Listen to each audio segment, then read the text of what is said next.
তোমার স্পেশাল কিছু করতে হবে, তুমি অর্ডিনারিভাবে করলে হবে না। জাস্ট লাইক তোমার বন্ধু হয়তো মাইট বি এই টাইমে ঘুমাচ্ছে, তোমার বন্ধু হয়তো মাইট বি এই টাইমে চ্যাটিং করতেছে, তোমার বন্ধু হয়তো এই টাইমটাতে ইনস্টাগ্রাম বা টিকটক দেখতেছে।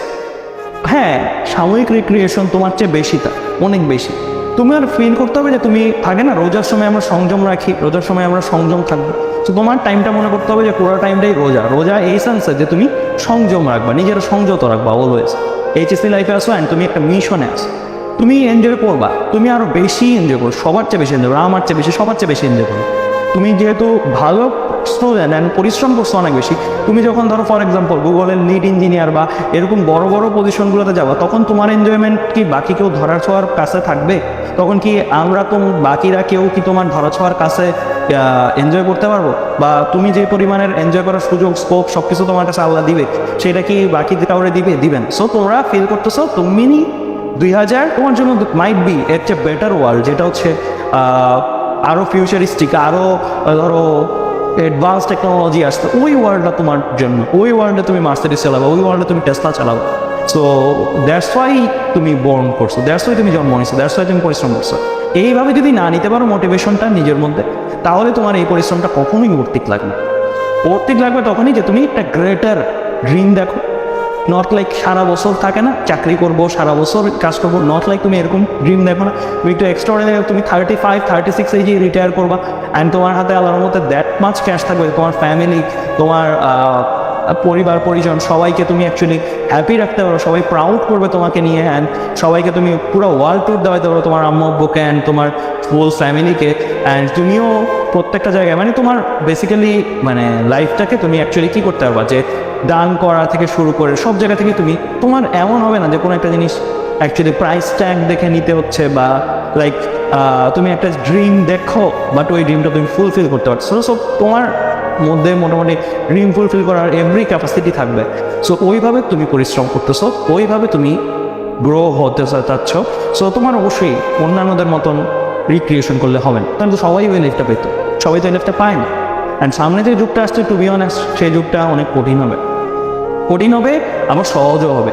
কঠিন হবে কাদের জন্য? যারা রেগুলার লাইফ বা মানে out of the box think করতে পারতেছে না। কারণ স্বাভাবিক, তুমি নিজেই চিন্তা করে দেখো, 10 বছর আগে আমি যে তোমাকে এভাবে পড়াচ্ছি, আমি কি এটা চিন্তা করছি যে আমি 10 বছর পরে আমার একটা ছাত্রকে অনলাইনের থ্রুতে পড়াবো, অ্যান্ড অনলাইনের থ্রুতে তুমি একটু দূরের জায়গা থেকে বসে আমার ক্লাসগুলো করবো? এটা তো কেউ থিঙ্কও করে না, রাইট? তাই না?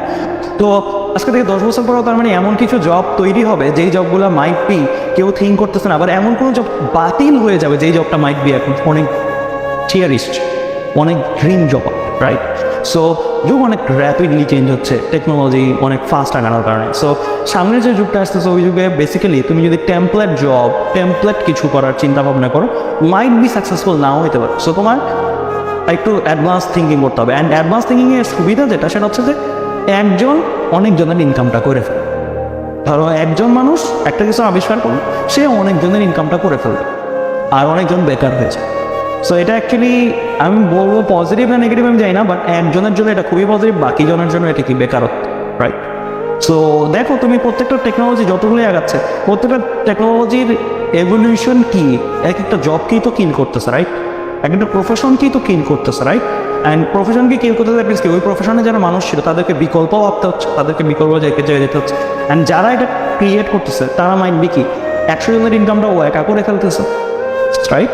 So this is life, and সামনে এই জিনিসটা আরও অনেক প্রকট হবে। সো এটাই আমি বলবো যে তোমাদেরকে আরেকটু স্মার্ট ওয়েতে আগাতে হবে, মানে নট লাইক শুধুমাত্র পড়লাম শেষ করলাম এরকম না। তোমাদের চিন্তা করতে হবে যে তোমরা মানে ন্যাশনাল লেভেলে, ইন্টারন্যাশনাল লেভেলে থিঙ্ক করতে হবে যে ইন্টারন্যাশনালি বাকিরা কী করতেছে, বাইরের যুগে এখন কী চলতেছে, যেটা আমাদের দেশে আসেনি, থার্ড ওয়ার্ল্ড কান্ট্রিগুলোতে আসেনি। দেন আমরা এটা কীভাবে আনতে পারি, বা আমি কীভাবে যেতে পারি। অ্যান্ড অবশ্যই এখানে এর জন্যই চান্স পাওয়ার, আমি বলতেছি না বুয়েটে চান্স পাইলে লাইফ সার্থক।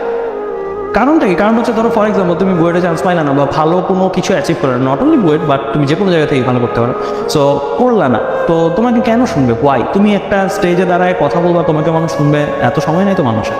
তোমাকে ওই পরিচয়টা দিতে হবে যে হ্যাঁ তুমি এক্সিস্টিং সিস্টেমে তুমি টপার, এক্সিস্টিং সিস্টেমে তুমি টপার। দেন তুমি যদি সিস্টেমকে চেঞ্জ করতে আসো, তোমাকে মানুষ মানবে।